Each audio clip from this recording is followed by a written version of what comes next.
for a video intro. I'm Daniel Larson. I'm Ryan Dworden. Okay, so we're here having a conversation. Ryan is an interesting entrepreneur in the Bitterroot Valley and doesn't really know me. I don't really know him, and we're just capturing a dialogue about some things that matter to us. So maybe take a second to explain your business that you run out here. So my business is called Glo Domes. It's my primary business, and we have been working on the retail sales of geodesic domes and setting up eco resorts.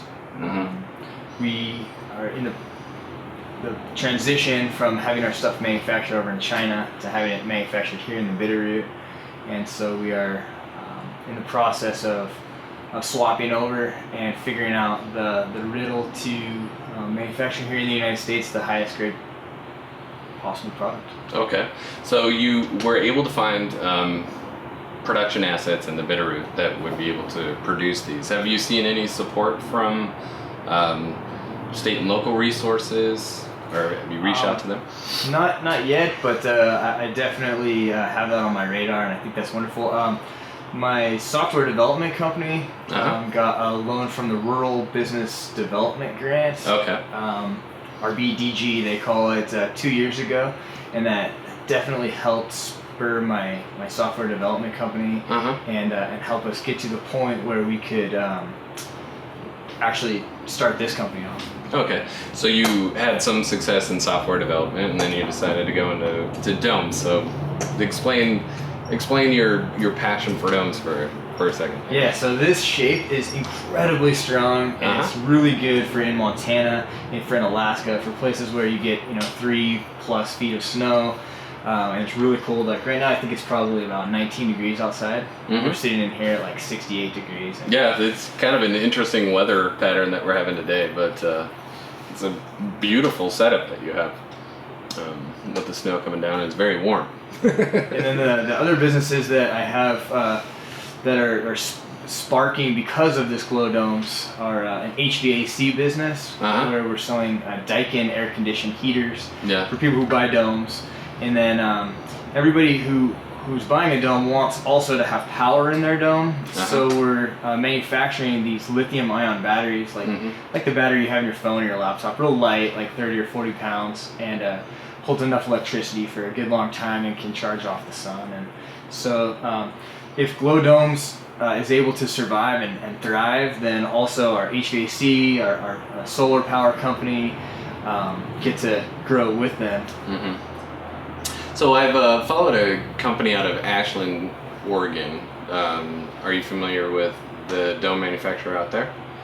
You're talking about Pacific Domes, I am. Pacific Domes, where they do like the myco domes and the vermiculture domes and things like that. Have you investigated that market at all? I am familiar with that market, and right now I'm really focused on helping to house people more than plants. But you could definitely make this into a greenhouse in a big hurry, or any type of big hemp drying facility, or you could make a facility for growing any number of plants indoors. But I think that our niche is people who are like Airbnb hosts, or maybe they want an eco resort for like 1/10 of the cost of building out a full resort. Sure. Or maybe somebody who wants to put up a bunch of housing for people who are displaced, or people who need to be out of their home but still in their yard. Okay.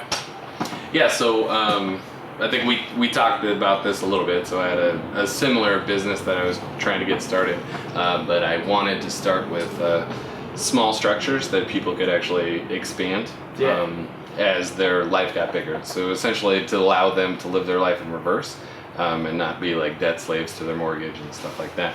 Mine was more a minimalist model, but the dome definitely fits within that sort of that framework of where we might have to be as a society more and more as we start to look 6-7 generations into the future.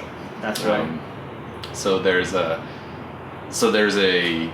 huge efficiency as far as the amount of building materials that go into domes, and if you were to extrapolate what it would take to reasonably house like the human population, You would have to be looking at some sort of lightweight, high strength structure just to do that. So I think it's awesome that you found the passion.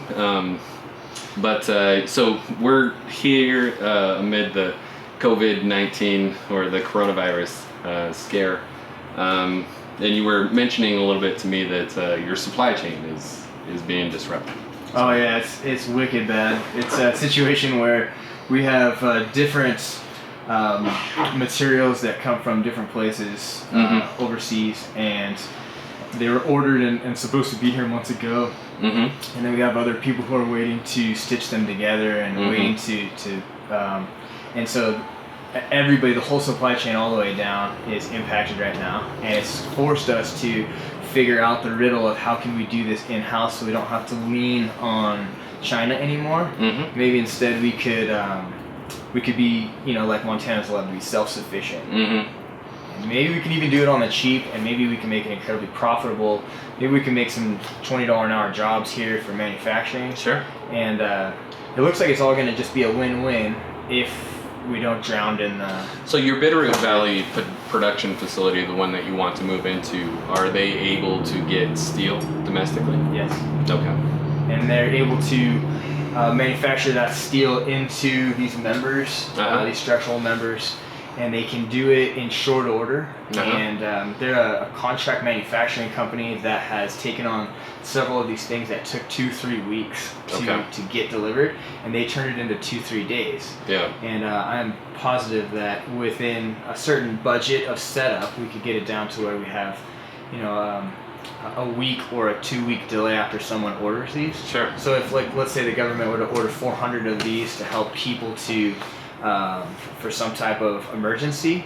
So like isolation, where people could self-quarantine in them. They're actually pretty low cost. Very low cost, and we can set them up in a few hours, and we can... And kind of beautiful, by the way. Oh, yeah. Like, I wouldn't mind being quarantined out here. Are you renting it out? I do for weddings, and it doesn't feel like a FEMA trailer, Right. Like, in Montana, we all have very unique, different, nice houses for the most part, and if you demote us because of a quarantine to a FEMA trailer or because of an emergency or something like that, it's really going to have a toll on our self-worth and everything. If you put us in a beautiful, well-lit, naturally lit... Where you're looking out at something beautiful, especially. Yeah. I mean, natural lighting and the energy inside these domes and the ease of being able to put 2 of them in my half-ton truck and go set them up in a day in my backyard. That's amazing. Yeah, it makes it so that it does make sense for this quarantine, or maybe for any number of emergencies. So this is 11 degrees and it's very nice in here. How does it perform when it's 100 degrees out? Oh, really well. Yeah. We have an air conditioner heater right behind us, and it's by this Daikin brand. It's just world famous for this efficiency. So we found the most efficient air conditioned heater, and then we close this window up with a curtain if it's real hot. And it does really, really well. We can give different levels of insulation in the wall, but the way it's set up right here, we get the best of the winters and summers. Okay. Yeah, so that's domes for a little bit of a second.